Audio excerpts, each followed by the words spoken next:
Je ne demande rien, je ne suis pas le dictateur de la Réunion. Je participe au problème avec ma propre réflexion, celle de l'État. Je leur ai dit attention, il y a des règles qui ont été fixées par Bruxelles pour autoriser ce qu'on appelle l'aide d'État. Et puis après, on s'est dit qu'il nous fallait, mais peut-être il nous fallait réfléchir à une optimisation du fonctionnement de la compagnie. On sait bien s'il était mal en point, c'est qu'il y avait des choses qui n'allaient pas.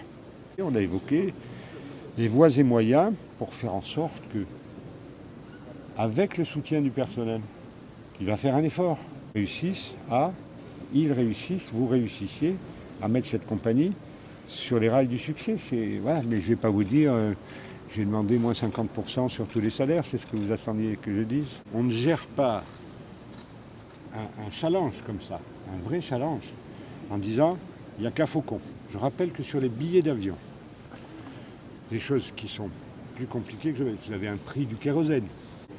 Ça, c'est très important. Mais à côté, vous avez à ce stade, dont tous les crédits ne sont pas utilisés, un soutien de l'État, qu'on appelle l'ADOM, à des billets sociaux, dont le président de la République m'a demandé de réorienter cet ADOM pour lequel le Parlement m'a donné plus d'argent, alors même qu'on ne dépensait pas tout l'argent de l'ADOM, vers des sujets culturels, des déplacements culturels, des déplacements estudiantins, certes des déplacements sociaux.